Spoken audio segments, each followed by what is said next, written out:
Good morning. Morning. Welcome to Winning Your Buying Power. This is our final seminar of the 2022 Professional Development Small Business Series. It's hosted by the UAB Department of Small Business Inclusion. I am Tamika Logan Reynolds, a project manager in the Department of Small Business Inclusion, and I thank you all for joining us today.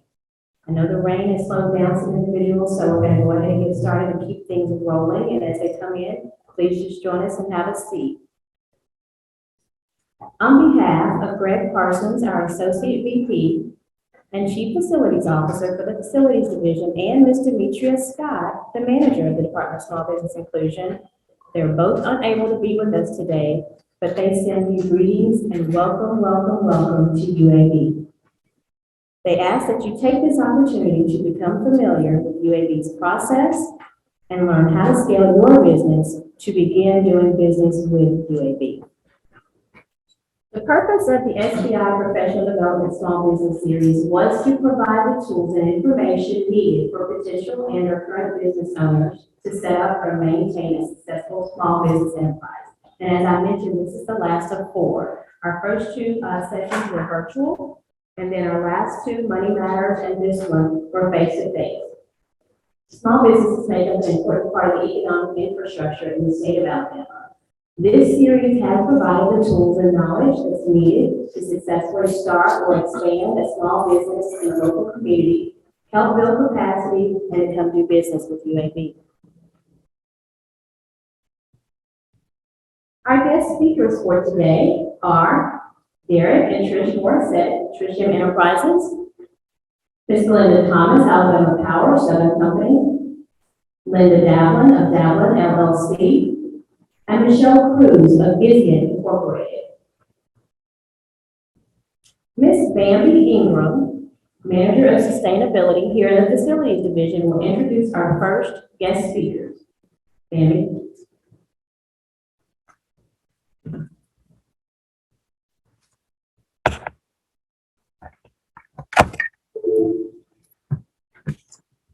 Hi, thanks everyone for being here. Pastors Derek and Trish Morissette have a heart for God and a heart for his people. They love to see people excel, grow, and develop into the man or woman that God has called them to be. Their heart's desire is to break the bread of life so that more souls can be saved and more lives impacted like never before. Derek Morissette has a bachelor's in psychology from Troy University and more than 20 years of leadership experience in sales management and training. Trish Morissette is the owner and CEO of Professional Translations, Inc., a company that translates to and from more than 160 languages worldwide, and is the co-founder and president of Trish M Enterprises, a self-help and personal development training program for women called Coach Me Fabulous. Trish M is the executive pastor, and her husband Derek Morissette is senior pastor at Mind of Christ International in Alabaster, Alabama. They believe that if they can change your mind about life, they can change your life and change your destiny, all according to the Word of God. Please welcome Trish and Derek Morissette.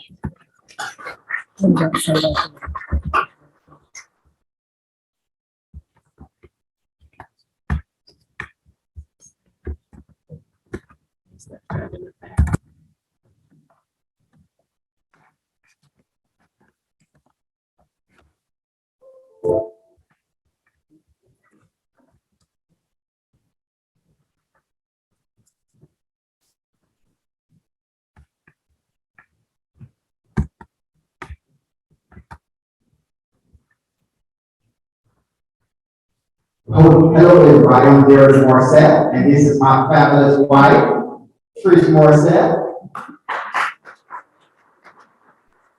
And so on today, we're going to talk to you guys about how to be unstoppable. How many of you guys, just by show of hands, consider yourselves unstoppable?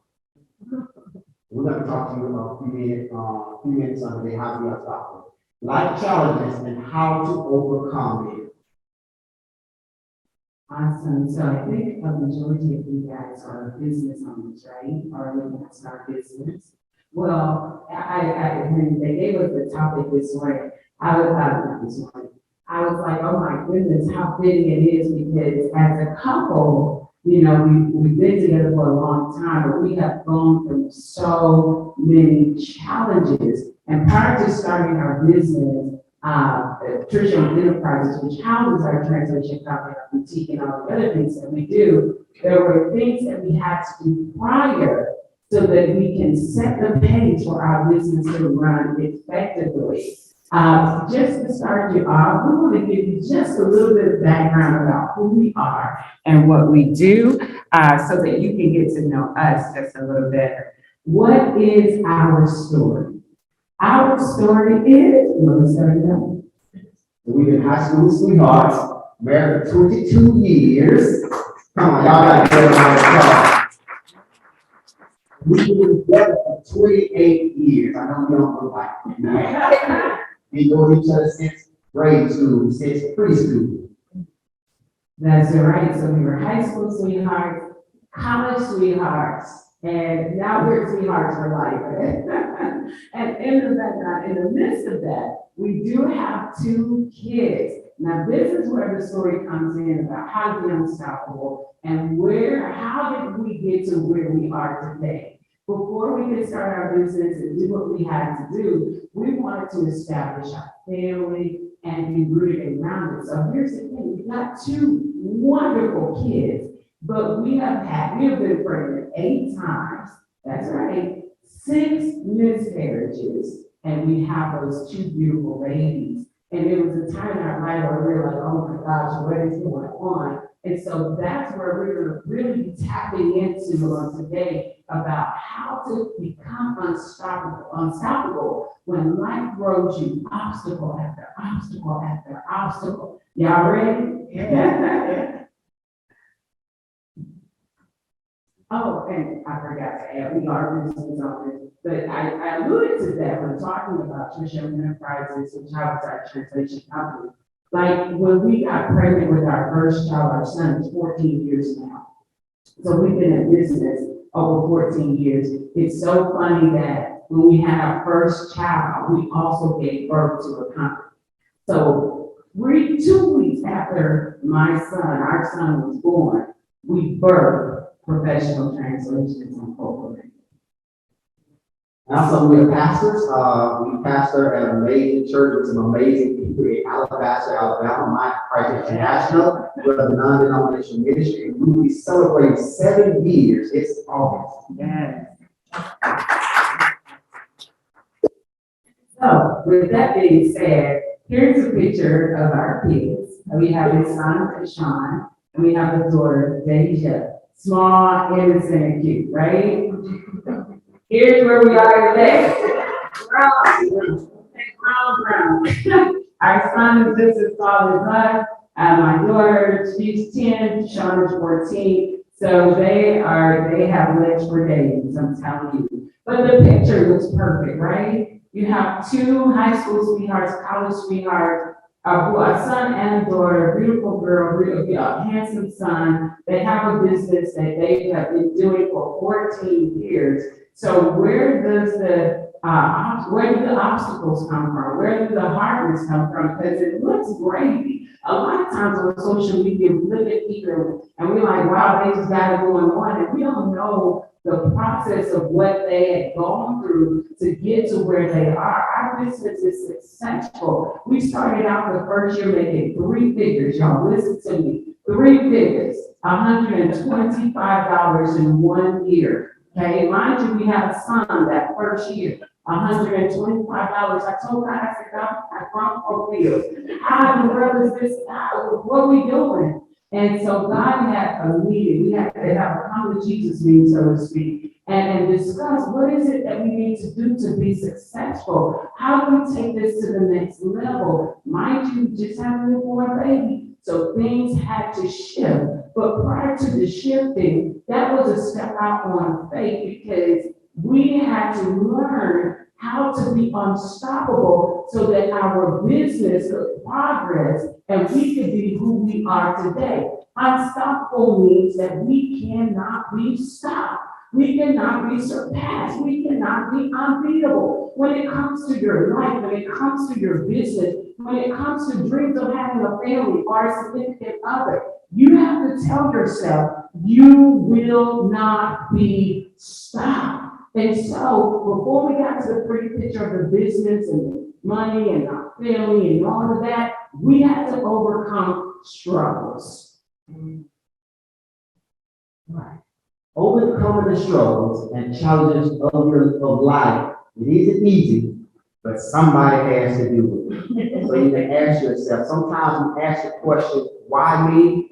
God looks at you and say, why not you? It's really an honor and a privilege when God chooses you to go through things, and that's the key word, to go through. And so we got to go through the challenge. We got to go through the storm, because at the other side of the storm, there's always a rainbow. So how did we do it? We're not going to tell you anything magical, but we are going to talk about some steps. How did we do it?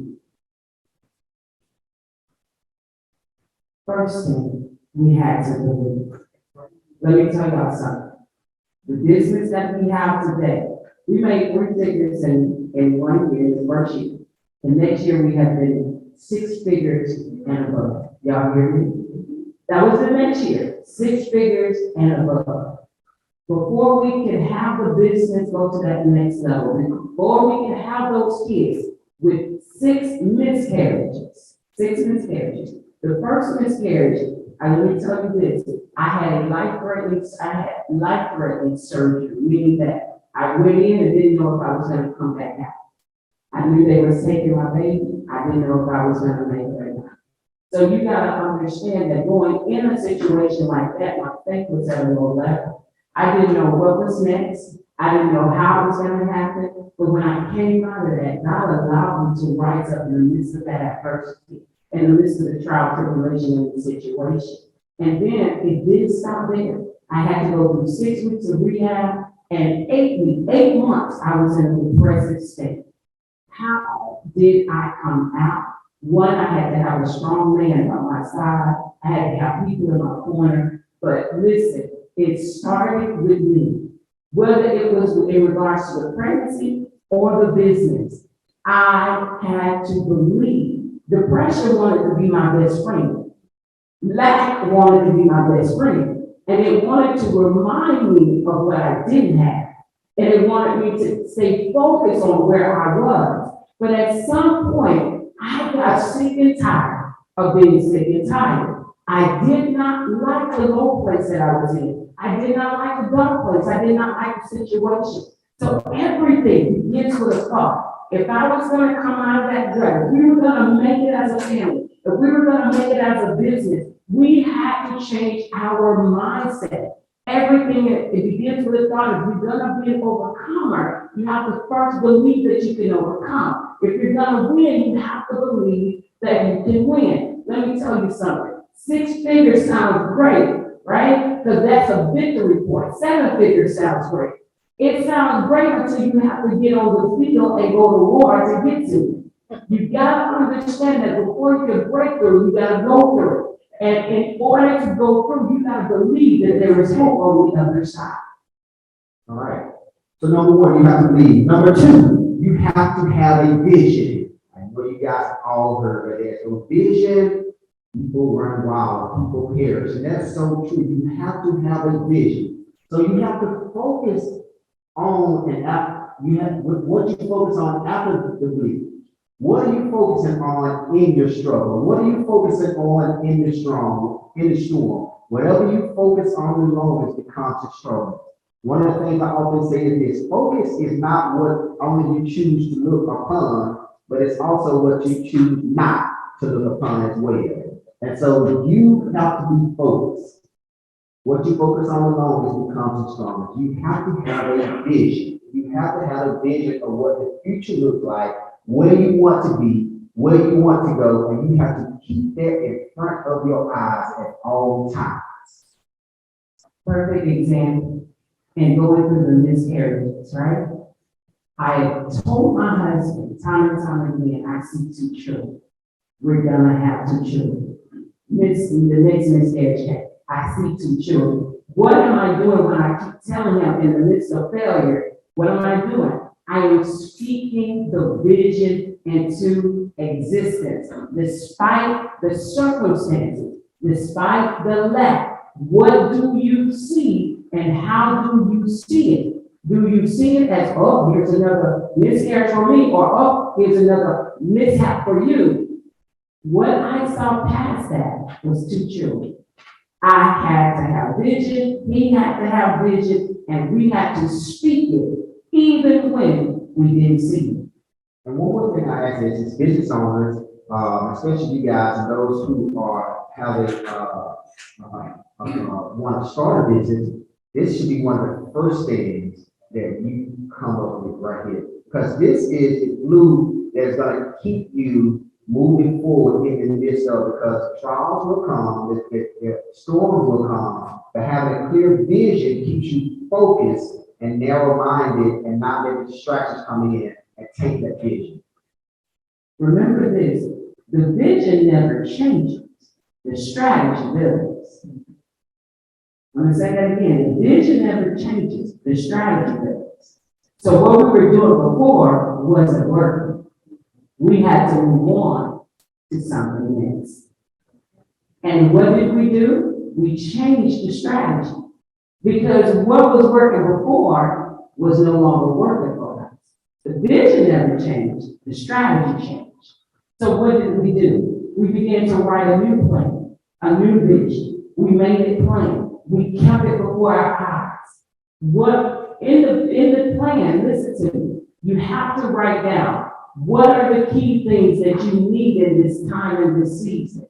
Who are your necessary connections? There were things that we needed that we didn't even know we needed, but because we connected to the right people, doctors, people speaking into our lives, business people, all of this, in this whole pathway to getting to success, we have to figure out a new plan and a new strategy that will lead us to where we want to go. Number 4, you have to commit and execute.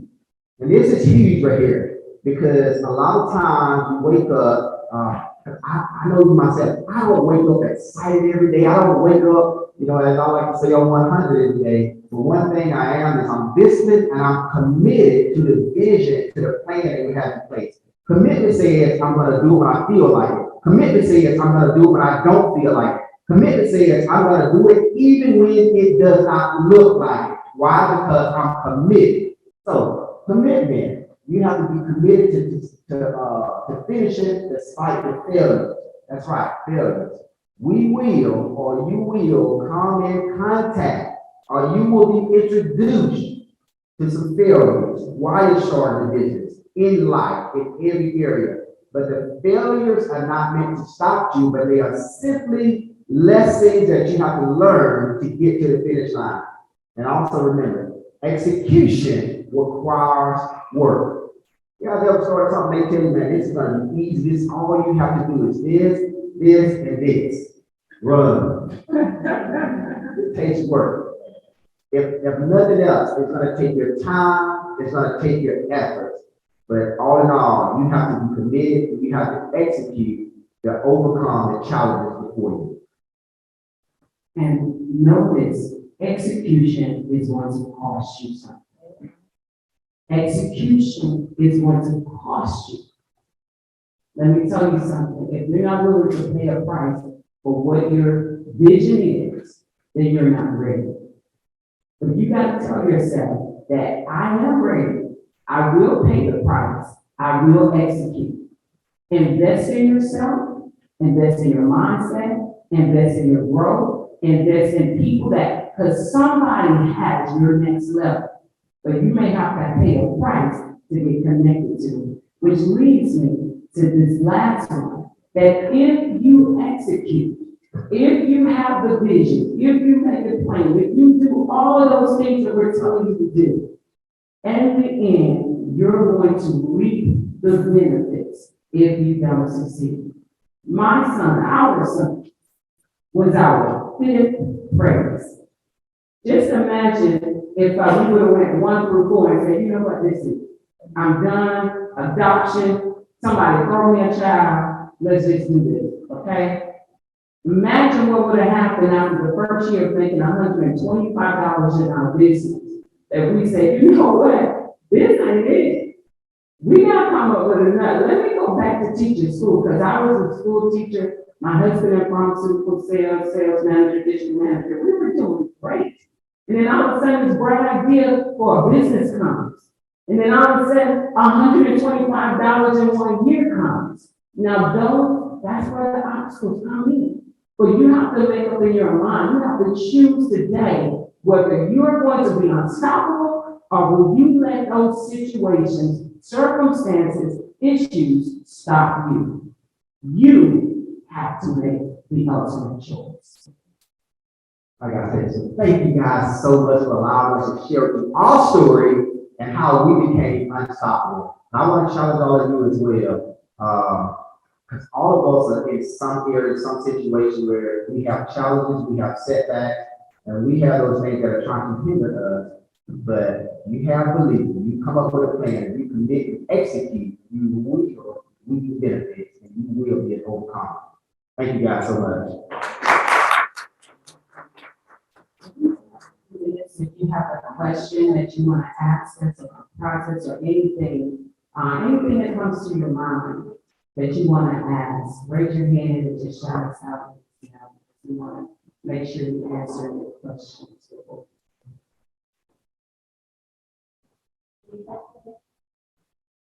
Yes. What type of All the different businesses you guys own. Great question, right? So when we started back in 2008, I believe, we started out as a translation company.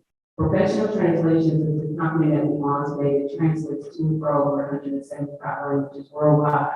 We have over 1,000 translators in network around the world. What we do is translate websites, books, magazines, company documents. We interpret on site, you name it, anything with a language we do. We also have a boutique in Alabaster, Alabama, that we own, Trisha Boutique. You can look us up. That as well, our speaking platforms and our books is under the enterprise as well, and we also are starting an investment firm under. So that's about 4 different things that we have.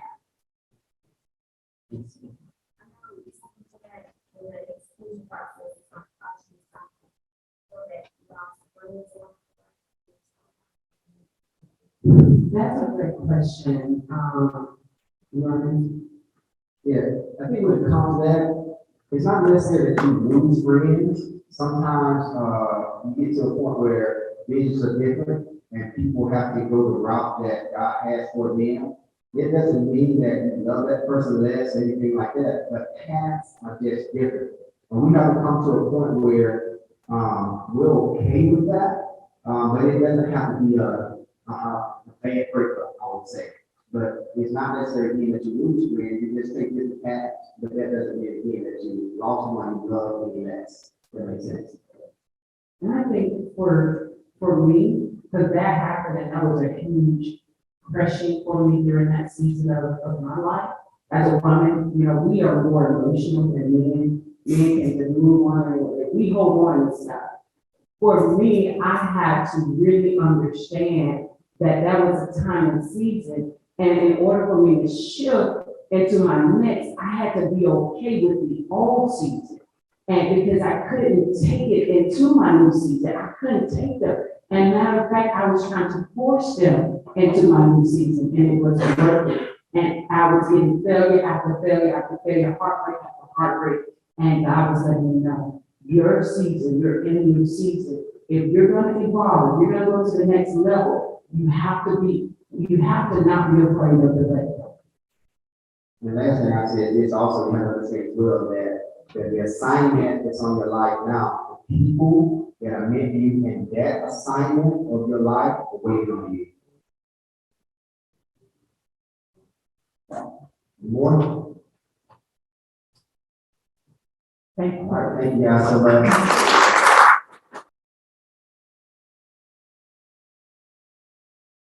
Your seats, we're gonna go ahead and start.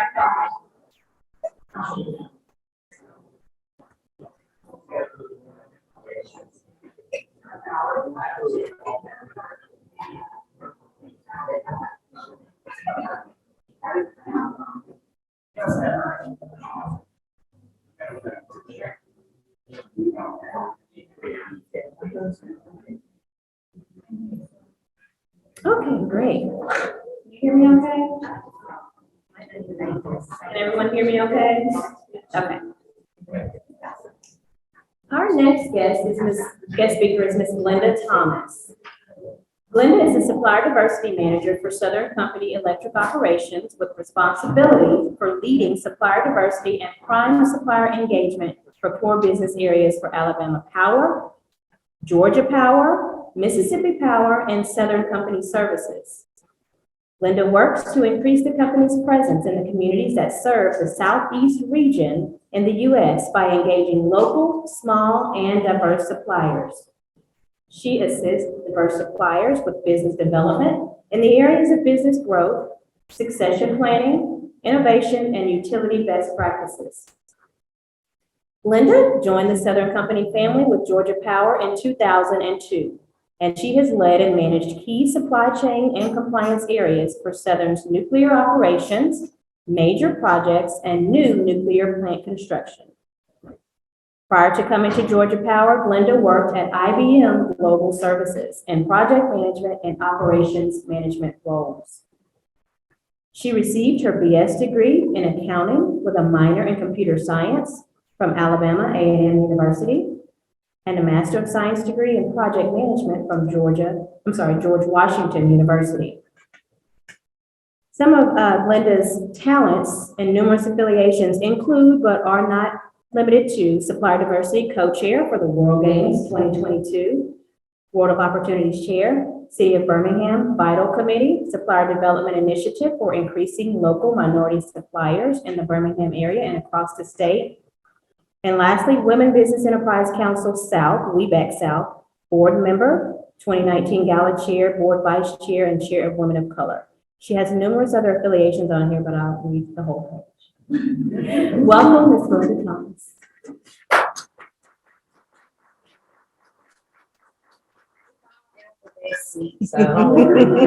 Am I loud enough? Can y'all hear me?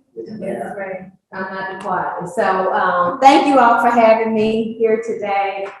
Jamal Pugh in the back, works for Alabama Power. He's our, what we call enterprise services, all of our corporate services across Southern Company. He's our supply diversity consultant. So we're glad to be here today. So I'm gonna talk about fearless leadership. I love you all today.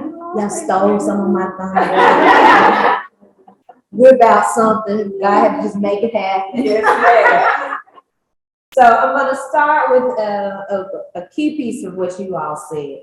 Having the vision and the strategy changes as things change. But if you do not have it written down, which I'm gonna talk a lot about. So thank you for leading both. And I'm coming to church.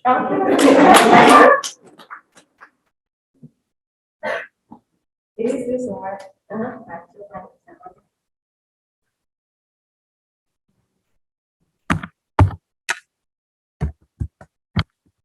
So, Boss Lady wanted me to talk about win-win-win. So I wanted to talk about having a vision and being able to lead through the different changes. The first group talked about life happens every day. And how do you change things? How do you move? And you have to fearlessly lead through those. So I am known, my team is known for making sure that you grow. So I always work with companies. Me and Jamal was talking about this. I don't like to, but the company makes me from day one, $0 up into billions of dollars. Yeah. And I just had the pleasure of working last week with some of the top Black-owned, female-owned companies across the country that we work for utilities. Some is on the top Black enterprise. So there's some I started when they were day one, in the middle, and growth. And I always ask companies, where are you? When you started your business, and people lose sight of the vision. So I really wanted to talk about the vision process and how not to get lost in the sauce. But when you start your business, are you starting it out of the dire need? I lost a job. I need income, I need to figure it out. or I'm passionate about doing something and it becomes the next big thing. The other thing, did I inherit something from a family member, a parent, and I'm taking this on? But no matter where you start, it's really about where you want to end. So do you want to build your growth for succession? Do you want to leave it to your kids or your family members? Some kids will tell you, oh, no, just give me the check. We always laugh about the grown-up story, but that is a realistic thing. People work blood, sweat, and tears, and then your next legacy may not want to. So that's things that you have to consider as you're building your business for growth. Staying afloat, staying in the black is one thing, but fueling it for growth so you can retire and do other things is really what we try to help you with. So do you want to do it for legacy or do you want to sell it? So either path, succession, pass it down, because there are different activities and emotions that go into passing it down. There's a lot of work and activity. You asked a great question, do you lose friends? You might not even like some family members. Look at them. It all cycles around. I get to see it all, so it all works out. Or are you building to sell to somebody else who you may know or have no clue? And that's a different hat that you wear. So we're gonna talk about some of those things. As you start looking at your vision, I tell everybody, so how many people are in business? How many people want to start this? Me and Jamal. We're gonna take it out. So for those that are in business, so you've got your business plan. But when you want to go to the bank and get money, they don't care about a business plan. They really want to look at what's your strategic focus. So I tell people, really go over strategic plans. I can give y'all plenty of samples that are successful. Because what you really want to look at is how are you doing today? And what are you working on today for tomorrow somebody can find it? And you also have to think about what markets you want to stay in or what's the new markets that's more profitable. And so I work a lot with different lenders, your traditional lenders, your private equity lenders, but I can tell you growth is what you make it. And you really have to strategically sit down and say, these are the things and the actions I want to take. And so there are a lot of spaces where there are not a lot of women-owned, minority people in those spaces. So when you go into those spaces, I do diversity. You have to be that influence. You have to be that subject matter expert. Even when you don't know everything, you do know something, you can contribute, you can be influenced. And I will always say, lead your way while building other stuff. If there's something that you don't know or something you want to know, there's plenty of resources in our just city of Birmingham area. Build others up, get others, because I want to talk about this. Who's wearing your t-shirt in the room? It doesn't matter when you're at the table. That time the bill is already going to be made before you get to the table or after you leave and come back. But it's those people who are speaking up for you. As you are building your way up, building relationships, you need different people. Everyone to be wearing your t-shirt when you're out. So my model that I use and how to prepare for it with my team and everybody I work with is about fearless, hope, faith, and persistence. See, I talked about it. Having heart. Why are you doing it? And I thought that was funny. He said he wake up, every day. He might be not on 100. Right. But at the end of the day, why are you doing it? If it doesn't make you feel good, there are times that we gotta muster through things, but at the heart of things, if it doesn't fit, do something else. Having this is the most important thing. How many people got a board of advisors or circle trust that you can go talk about your business issues? We need more. Everybody has to have that circle that you can go bounce different things off. And trust me, I want people way smarter than me. That's right. I want people that think differently so that I don't miss anything. that I had a clear perspective of what I need to do. Because I can think I'm awesome and great, but there are blinders, there are blind spots. And everybody's not your friend. That's right. Everybody's not gonna tell you, especially when you're with your competitors, they definitely not gonna tell you, oh, you know, you probably need to go down the street or left park over there. They're not gonna tell you that. But you gotta have a board of advisors, circle of trust. You always need a financial person in the room, whether you're banking with them or not. It is insight and advice that you need, things that you need to start thinking about. You might not want to bank or make any kind of financial moves, but you need to know that you have a relationship when you need one. That's what I do. It's hard when you're trying to go make one when you actually need. It doesn't work that way in business. So make sure that you always have somebody financial, legal, another business owner, maybe similar, but get somebody else. Get a mainstream corporate people, they always need something to do. They always need something to do. So get somebody that can give you different insights and don't be afraid. Definitely have your pastor, somebody from your church team in there because you do need somebody praying spiritually and helping you along the way because life happens every second. Back office.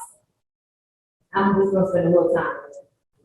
The devil is in the details. I hate to say it. So that billing, how you operate when nobody's looking, all your people, making sure your people, the division, when you start hiring people and you really start growing, and small business struggle because can't nobody do it like me. And I'm afraid to give my sauce to anybody. I'll tell you a quick story. So my grandmother died a couple of years ago at 108. She makes barbecue sauce. Out of 14 kids, only one person got it, who was my dad. Every time I would try to learn something, he'll send me to the store, send me downstairs. I just figured out the sauce at 45. I've been trying to get it my whole life. But they never want to let go of this piece because you might feel not needed. Your vision, the only way you can grow and be as big as and all the things that you dream for with your business that you hope and pray and have heart for is that you share with others and you train and develop for others. So as you hire people, you want to hire people not to be a body. You want them to have the same vision so they can carry out and execute the way you wanted them. So that frees you up to grow and do other things and grow and be bigger than you ever thought you could be or not reach. Success after each success of each project, whatever you're doing, that's launch padding you to other things. And you're dreaming, always keep dreaming, always keep growing. On the leadership side, know and understand your value. So on my crazy board, I got what my value statements are. On the right, I got what my values are. Everybody got parts. And so I would always tell people, oh, you know, don't ask me nothing about that, because that's gonna be 150 billion for me to talk. And so I would just put it on there and I would write it on the board. But at home, I know what my values are. And I understand how I move and how I want to do things. Do they line up with my values? People are bringing different, so we're in the e-commerce world. People are going to bring different opportunities you're going to read. But does that align with your value? You can always tweak your strategies, but does that align with what you are? And you got to make sure that it keeps up. The vision visualization. So how many people do strategic vision? So you got a business, but every 2-3 years, you deconstruct it to make sure it still works. Yeah. I will send Tamika a couple of spreadsheet tools that you can send out to this group, just so they can look at that piece. From a strategic engagement, this is probably the most important number one I would say that. Strategic relationship management, how are you managing the people that you're connected to? So I'm old school, I still got a Rolodex. I just came from a major conference and I literally filed and take notes. I do have digital methods, but old school, I make a connection. So when I meet you, I can tell you what I put your head on the first day I met you. And so that's just my old schoolness, but there are plenty of tools out there to keep your relationships up. Even if it's just dropping a note, a like on social media, just make sure you are checking in at least quarterly with the people that you need to have relationships with. Continuous improvement, you can always do better, we all can. Work on that. There's power in diversity.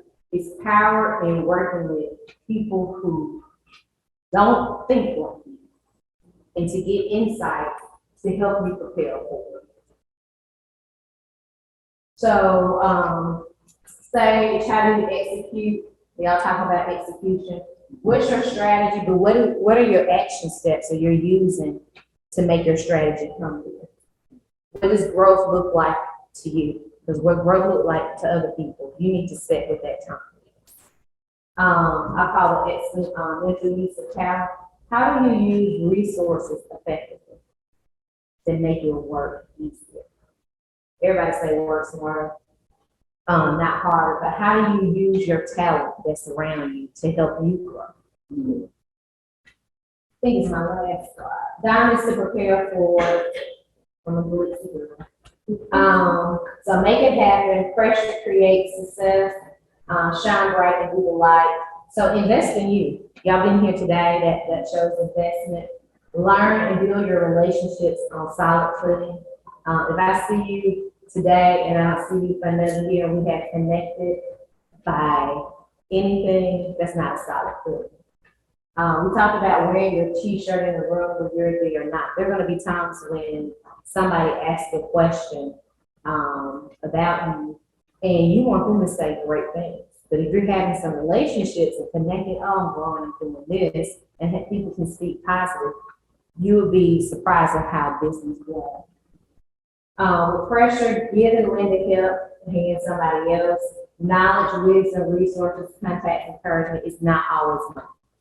But those are some ways that you can help your fellow business owner community. Understand the market dynamics. Everything has changed since COVID. It's going to change again. And the cultures that you're working on so that you can lead and you can readjust. I hate saying this word because during the pandemic it was pivot.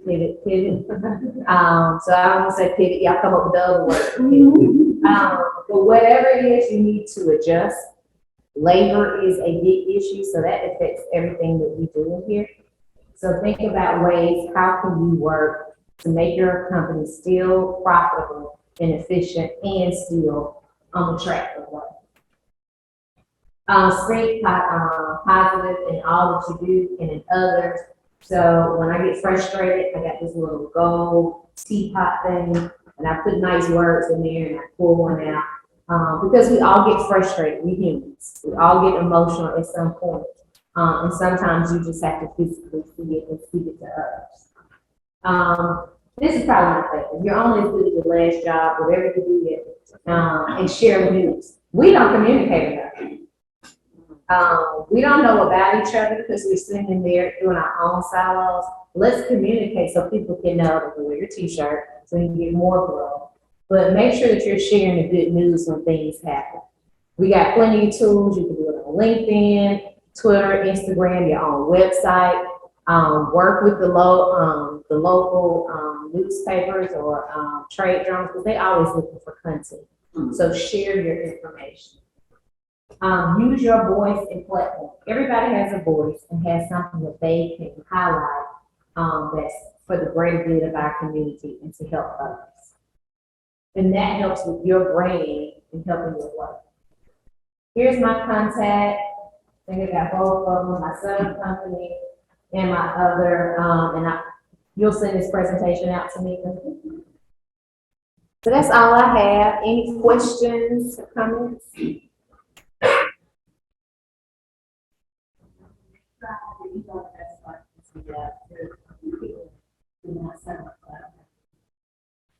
think I have a question. So this, in your role, kind of diversity, how do you handle ambiguity when it challenges your values and your beliefs? I had it yesterday. So I drove in from Augusta this morning. And funny, Jamal asked me how did you handle it. One, you stand with your values that you know that you have. And at the end of the day, this is the solution for the whole thing. So if somebody doesn't want to move, you got to understand the whys. And so I really try to go with, why do you think that you're right? Why do you think that this is the best way to do business? And if you think about the whole big picture and give examples, and then you let them sit for like a couple of minutes, and they will come back and we can all work toward a solution. So I work with changing cultures to help make sure that we have a inclusive supplier pipeline. And then we got white women, we got Indian women, we got black women, black males, Hispanic, veterans, disabled veterans, whatever the diversity is, to make sure that they can not just get a contract, but you can stay working a contract, that you're getting paid on time, that you're not getting the side nasty jokes that people say. So I work in a lot of construction space. So on the construction side, oh, you're here to sweep the floors. No, you slept them yesterday. So now I'm coming to do this. So you have to really, so I do a lot of culture bias training. And a lot of it is, we've always done it this way. And so how do we communicate how we're doing business today and get different people perspectives? And once you make the heart, because you got to connect. Sometimes it's hard to connect, but you got to connect with that person. Once you connect, we are all humans and we all love connection. You got to find that connection point. And that's how we start.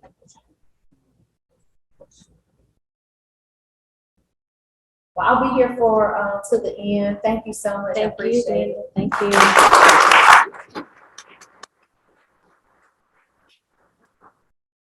Well, welcome again to everyone. We are going to keep it moving. We're running a few minutes behind now, but that's quite all right. Miss Michelle Cameron, if you will join me.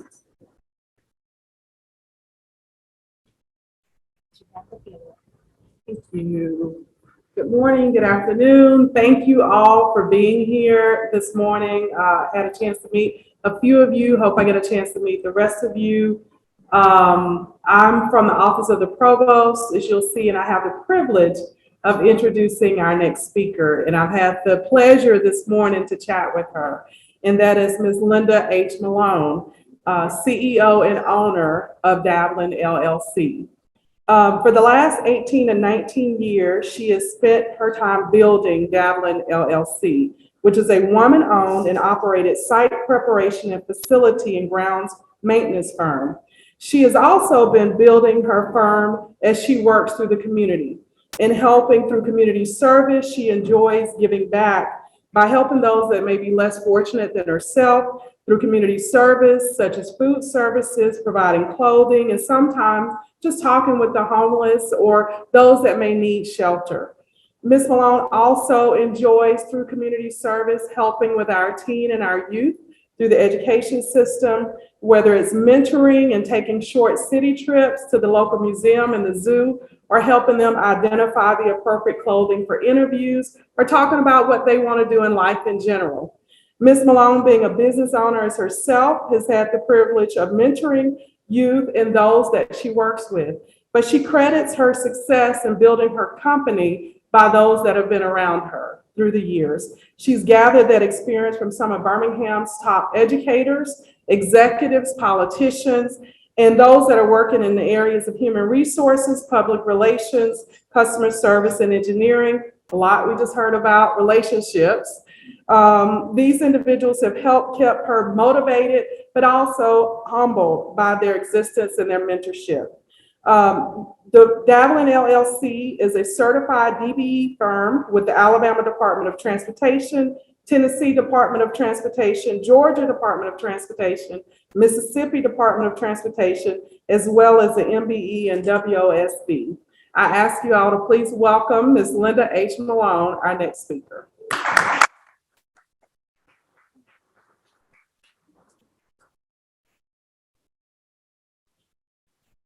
Good afternoon, everyone. I brought this paper up here. I really don't need it because I listened to all of the beautiful, intelligent, wonderful women and the one handsome man speak before me, and I thoroughly enjoyed it. Everyone inspired, I think, most of us.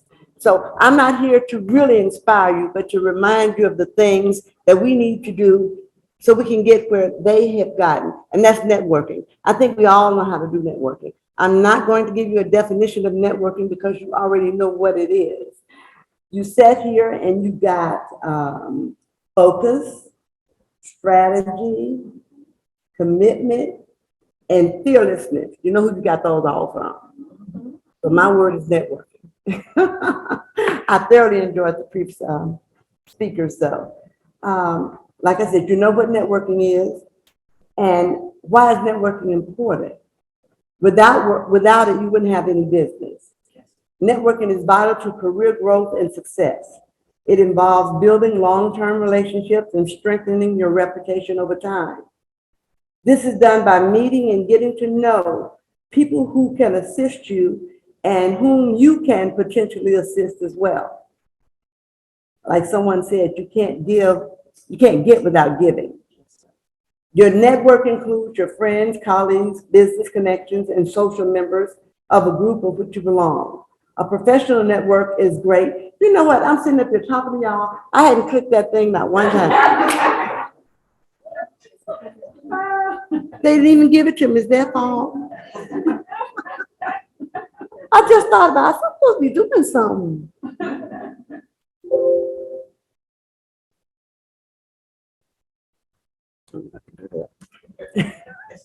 You see some people are done for and others do themselves. I know you all don't know what that is, but she spoke about it. And that's my main way of networking. Which way you go? Okay. I still use a Rolodex. I find it more dependable than my iPhone, anything I have. I can always go back and find what I'm looking for years later. Okay, now they got me on this thing right here. That's good. A professional network is a great opportunity to demonstrate your value and potential to customers and employers. These relationships can lead to long-term success for you and your organization. Build your network and start making real connections with these simple tips.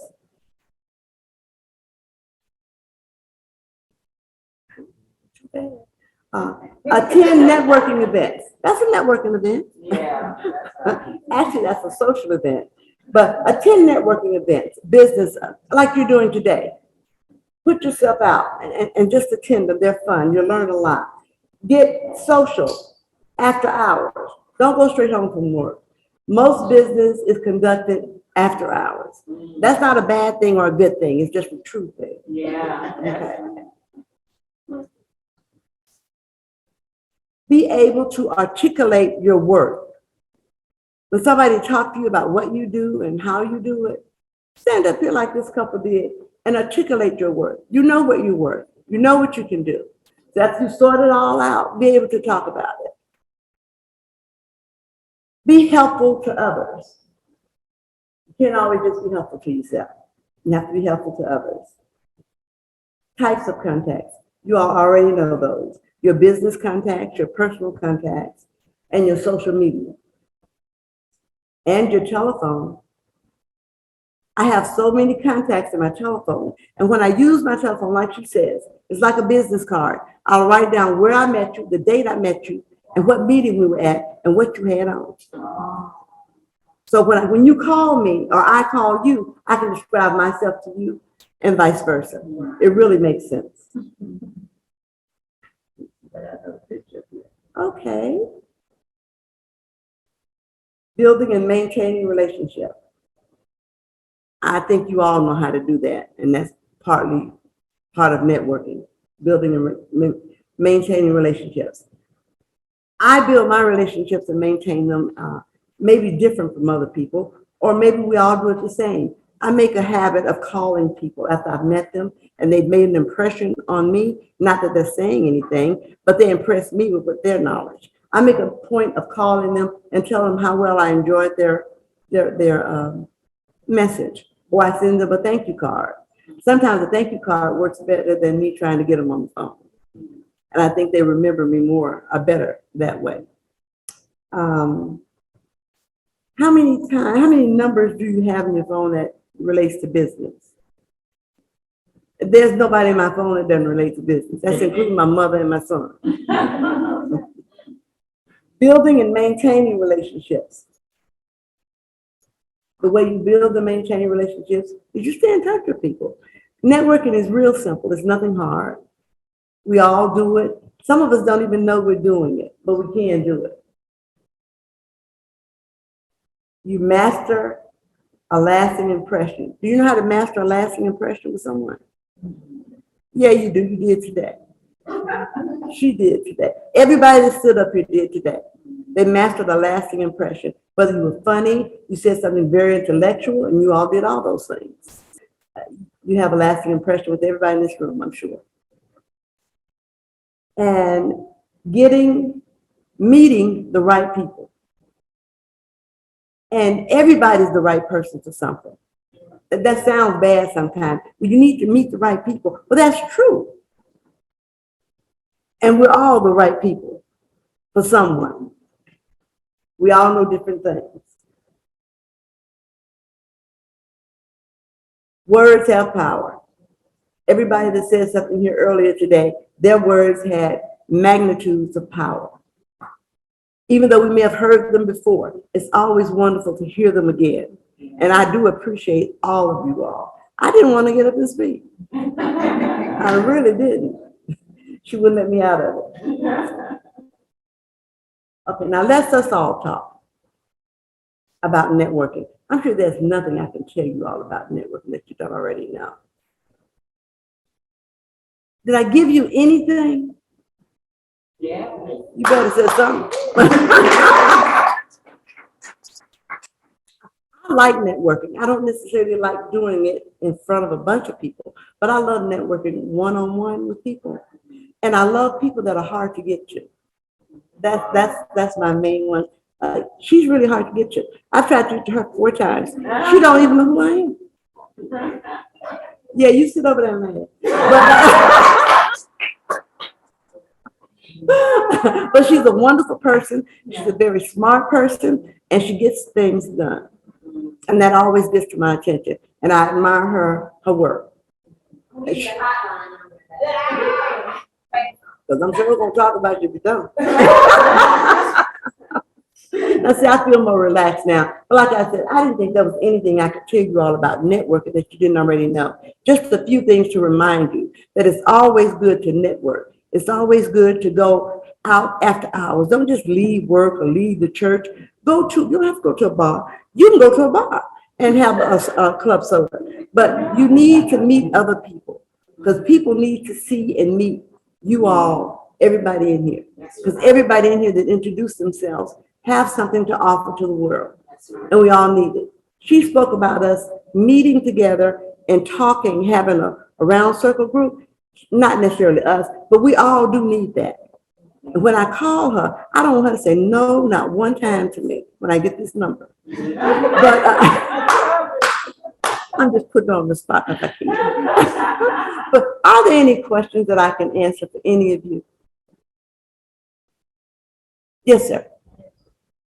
I think one thing you said that was real powerful, you said everyone is the right person for someone suffering. So I used to have a problem with that. It's because I have a network of just making sure, meeting people for the right reasons. And I think the word I used to use was not being people of negativity. You kind of wait to make sure my modes were pure. Mm-hmm. So you meet a lot of people. And you say everyone in your phone is for a business purpose. So in doing that, like what? Like, do you always know that's what you want to do, or you just understood, hey, this is what I have to do to get to accomplish goals? I was born talking. Yeah. So I'm a naturally friendly people, and people gravitate to me. So I just like people sometimes. But But really, usually you'll find people are mostly good. They really are, even the ones that have bad reputations. There are good people, and there's good in all of us. But I just always like to be around people, and I like to talk to people. And I always seem to get to the right people. And there are right people that certain of us, that we have to get to. I need to get to somebody, you do too. We may not be the same one, but you need somebody. We all do. And as we need to give back. And that's the best part I like. Yeah, that's the good part. Anybody else? Thank you. And I enjoyed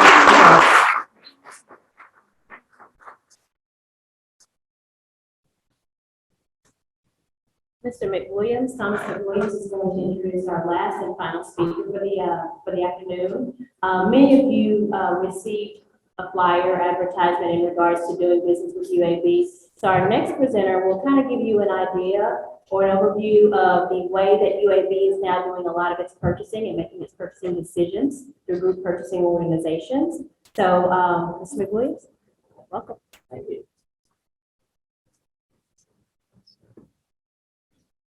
Good morning, everyone. Again, I know I've already introduced myself, so I'm the Senior Director of Strategic Sourcing within, and I say this always like this very slowly to explain it because UAB, you know, has many layers. It's a very complex organizational structure.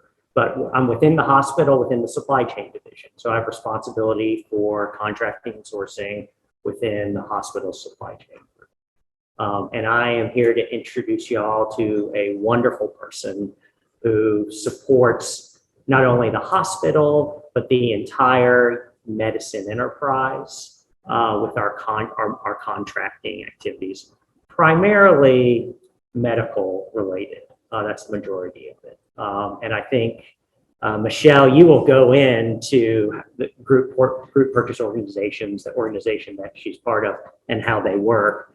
But you can just think of it very simply as kind of like a co-op where you have hospitals around the country joining together, aggregating their purchasing power and entering into contracts.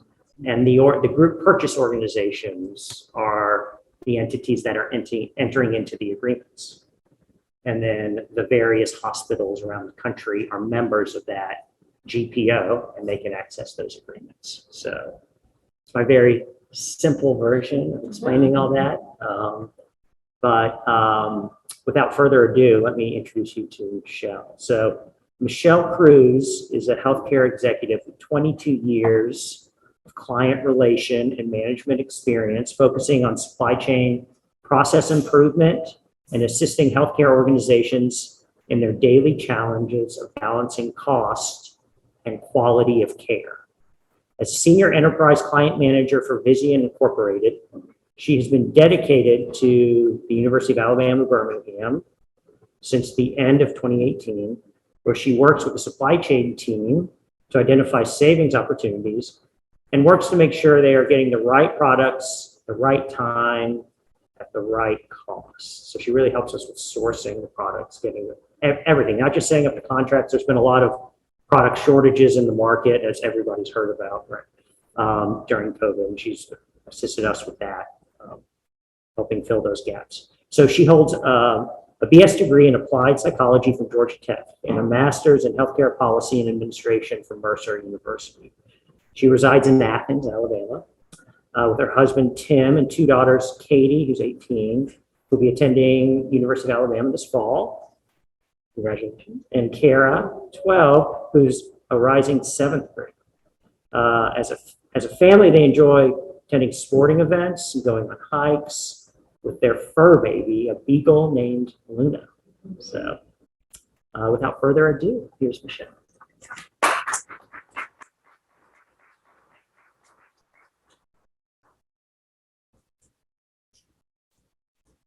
Well, thank you guys. I'm probably the only introvert in this room. And I will say this, while I'm getting out of this and putting this up, Thomas mentioned my dog Luna. I'm just so excited that we can actually be in person, right? You're gonna get it. When we had all these Zoom calls with UAB, right? One day my dog was barking and I really thought I was on mute and I turned around, I was like, and I mean, it's a beagle. I mean, she's really loud. I'm like, you have to be quiet. And everybody on the Zoom call from UAB was laughing. I was like, oh, I thought I was on mute. It was so embarrassing, but thanks for mentioning Luna. That is our baby. You know, when I first got the invite from Tamika, I thought that we were just going to be talking about group purchasing organizations. And that is what I'm going to talk a little bit about. But within Vizient, our company, we have a supplier diversity program as well. And that's another area that I'm really going to focus on here. And we have started doing a lot of community contracting and helping, you know, hospitals across the country implement these programs when needed. So let's just get started. Who is Vizient? And this is just an educational overview. I know some of you are not even in healthcare, but I am going to focus on the healthcare component now. So we are a healthcare performance improvement company, and we service more than half of the healthcare organizations in the United States. We have 97% of the academic medical centers across the country, UAB being one of our top academic medical centers. We also work with acute care hospitals, more than 50% of small community hospitals, rural hospitals, all the way down to the single physician practice. Now, who in the room, do you know what a GPO is? When we say GPO, Group Purchasing Organization? So if you don't, I'm going to just quickly go through a little bit of this. GPOs help hospitals and other healthcare providers lower costs, increase efficiencies, and improve quality by negotiating discounts. That's basically what we do. So I think you're in purchasing you know, it's the same thing, right? You have contracts, you want discounts. And so we take the buying power, like Thomas said, with hospitals across the country, we put it together, and at its core, that's what we do. We have lots of, when I say we're a healthcare performance improvement company, GPOs are just a segment of the company. We have consulting, we have pharmaceutical, which we do discounts there as well, but we have pharmacists on staff, doctors on staff, nurses on staff to help clinically as well. But then the one component that I work in is the GPO. And that is, we have a group in Dallas, Texas. We have over 3,000 contracts that we have in place all the way from a Kimberly-Clark paper towel, right, down to a pharmaceutical something, to what's one that we've done recently, or you're looking at now, Thomas, linen. We have linen providers. And some of those things can be regional or very, very local in nature, and then others can be national. So GPOs, we do not purchase or distribute any products, okay? We work with suppliers and have those relationships.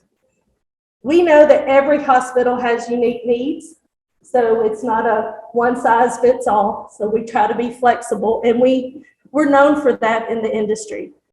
All of our contracts are voluntary.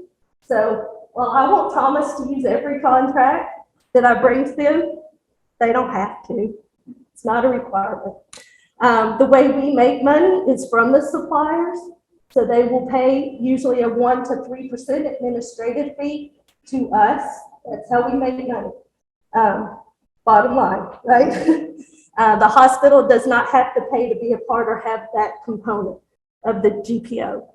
But we get paid, the way we make money is from the suppliers, being willing to do that and to offer a discount. Our hospital members help review suppliers. So we have that team in Dallas that puts the contracts in place, but we have committees of hospital members that come in and they give their feedback, and they go through a rigorous process, the American Bar Association process. And if you're not familiar with that, you can Google it. It's very methodical and laid out, and they go through that process to make sure that every supplier that wants to participate is able to do so, and it's fair and transparent. And then our supplier diversity program, has a dedicated contracting team and is overseen by an advisory council. And they're relatively new, but they come, they're part of, we have a healthcare organization group of about 20 health systems that help with that program. So now I want to talk about that program a little bit. Do you understand what Tier 1 and Tier 2 spend is? Do you understand that when you hear that? From Southern Power Company and all of that. So a Tier 1 diversity supplier is someone, it's a woman-owned business, it's a veteran-owned business, it's what we've talked about here today. And a Tier 1 supplier is somebody that directly contracts with us, so that we have a contract in place that we can provide to the hospitals or to the university. And I'll talk about the university side in just a moment. Tier 2 supplier is one where a company has gone and they're working with a larger supplier. So let's say Staples, for instance, they subcontract to a minority-owned company or a veteran-owned company. We require them to report that spend because UAB has a program where they want to manage that spend and capture it. So we require those suppliers to report that. We develop and implement healthcare supplier and diversity best practices. That's what our members have wanted from us. So we have committees and panels where they get on the phone and talk about what's working at their hospitals. And then in summary, the Vizient Supplier Diversity Program supports the growth of diverse suppliers. We're the only GPO or group purchasing organization in the industry that has community contracting programs. So if you know of a local supplier or you are a local supplier that wants to do business with UAB, and they're like, if you were on a GPO, we wouldn't have to go through this big bid process because they've already gone through it. Can you talk to them? So we would work through that with them. Tier 2 is a requirement. That's what I've already talked about. And we're championing equity, and that's one of our key foundational pillars. So our Vizient Supplier Diversity Policy removes barriers so that any supplier doesn't feel left out and they feel that they're getting a fair shot. So if you're interested or you're working with suppliers that would be interested or in working with healthcare or with the hospitals, they can go to VizientInc.com. And then they can go to the supplier diversity area or to the supplier area. And that it will direct them how they can register. So what are some entry points for small, local, and diverse suppliers? Yeah, the GPO is one. They can go directly to the hospital. I think sometimes the hospital will point them to the GPO or to a distributor. And then they can have Tier 2, meaning they can work with a larger supplier so that they can still get in. So those are some entry points to get into the hospitals. And then for contracting avenues for diverse suppliers, they go through the competitive bid process just like everybody else. One of the largest diverse suppliers that UAB Hospital utilizes is one of our suppliers known as Tronics Healthcare for exam gloves. They are a minority-owned supplier out of it's not Chicago, New Jersey. That's right. And so they're national and they're a pretty large supplier, but I would say they're probably one of the best suppliers that UAB does work with. We also have a no bid process, which means they don't have to go through a competitive bid process, but the hospital or a member has to say, I do want to do business with them. And they still have to go through a rigorous process in order to be on contract. We can do regional or custom contracting. If there's something new in the market, we don't want to miss it. So we have innovative technology forums once a year where they set up and we have hospitals come through and actually vote on what they're seeing and if they think it would be valuable for us to add to contract. And then for next steps and just helpful tips, if you are a diversity company, healthcare or not, right? Get your certification. Maintain your certification as a diverse supplier. It's helpful for folks to see that. Become thoroughly educated. If you're wanting to do business with a GPO, you can go out and just learn about Vizient. That'll help you with any GPO, right? You can register on our website.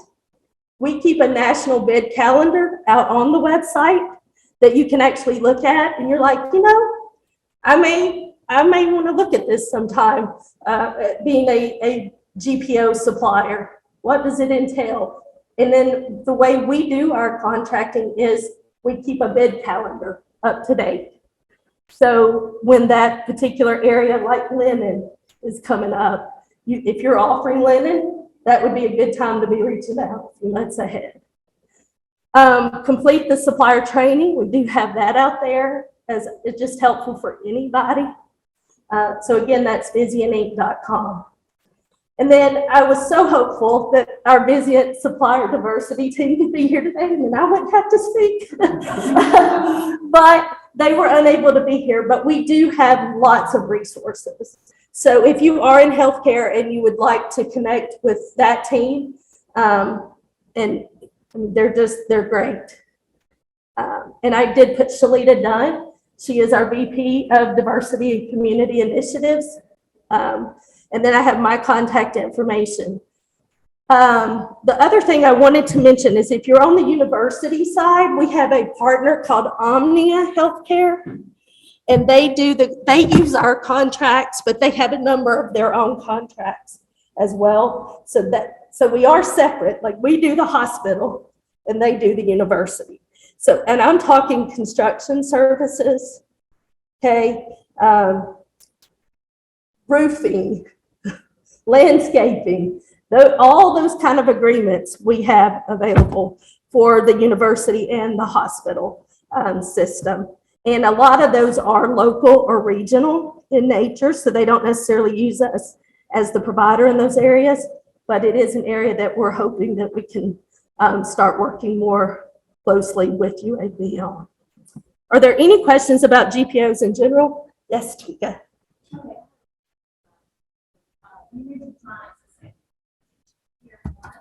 They are tier one because they directly they went through the competitive bid process and they contracted directly with us. So that the group can kind of understand how it all ties together in terms of what the actual event or workshop today is, we had more sets and we had Linda and we had all three ways to communicate, ways to contact, ways to use your contact that you have, how to network, how to be effective vendor. And we wanted to drive it home with the GPO, that's a lot of ways that UAB has changed and moved their currency. So that you know, okay, do all of the above, along, or set, and all to, build your database. And when you're ready to do UAB, this is the majority of the process or how they do business, and this is what we need to know. So I'm asking the question so that the group can understand how we go about doing business. Once you've built all of this, made all your contacts, you're ready to do business with UAB. You want to sign up and you want to get on the GPO list. If you're a healthcare provider, right? Now, you said the university side. And on the university side also has some of the very same type agreements, but they have some of their own, and that's Omnia Healthcare, and I can send you a contact for that. So GPO, if I'm explaining it correctly, like one big umbrella, individual separate. That's all I know. We have a lot of just contractors, yes. Okay. Yes, and some of those contractors may have subcontractors, yes. Right, okay. And so we have Tronics as a tier one. If I have a business, I would consider it tier two. You would be, If I'm working with Tronics. if you came and you were like, I'm going to distribute for Tronics. Right. Yes, if you came under, that would be a tier two. And I'm And yes, I appreciate you doing that. So instead of just being direct contract with you, you're actually contracted with that larger supplier, you're considered a tier 2. And we want that reporting because UAB wants to monitor who they have from a diverse. And we do report that. I just consider if I'm not working directly, I'm working under time. Yep. So a lot of you are not large enough or may not be large enough at this moment to be on a tier 1 level, but you could possibly be on a tier 2. Or the water supply, you can supply, they can supply, and you can supply. If there's a niche product or whatever, right? How large is large? What does that look like when you consider it? I don't think it necessarily is about size. It's more about how you want to interact. Like, do you want to pay the whole 3% fee, to the GPO or on whatever is spent? Or do you want to work something out with a larger supplier and you guys can work that out, right? So if you wanted to work with another supplier, I'm using Staples as an example because they use a lot of subcontractors. And if the subcontractor is who's bringing in the product, that's really considered tier 2, but they work that out with Staples on who's going to pay what or how that agreement's going to work. And then that makes people good as well. But like your translation business that you just talked about, that's why I asked you earlier, was that in the hospital? Because we have translation companies that work directly with us that we promote, across the country. But if you just say, I just want Birmingham or whatever, we can work through that as well, if that is something of, ever of interest. So that was a good example, because when you said that, I was like, well, we have, everybody has a need for that. One thing I will leave you guys with, since I'm not the inspirational speaker, but I will say, since everybody has left a nugget, is you have to know your why, right? And like he said, he wakes up every day, he's not on 100. I wasn't on 100 today. I've got the sinus infection like the lady in the back. But knowing your why. And my why with Vizient for 23 years has been, I love to save money. And when I can save UAB a few dollars, that makes my day. Now, I've had to report a lot of increases lately because of shortages, et cetera. And so those are some rough days, right? But when you can find your why and that's what motivates you, you keep working toward it. So thank you guys. Excited for the turnout and excited that everyone was able to come in spite of the rain. So we want to continue to have workshops and seminars like this that benefit the community, benefit the small businesses. So give us feedback and let us know if you enjoyed this seminar and any other suggestions on any other seminars that you would like to see us put on. Okay, well, thank you so much. Thanks for coming.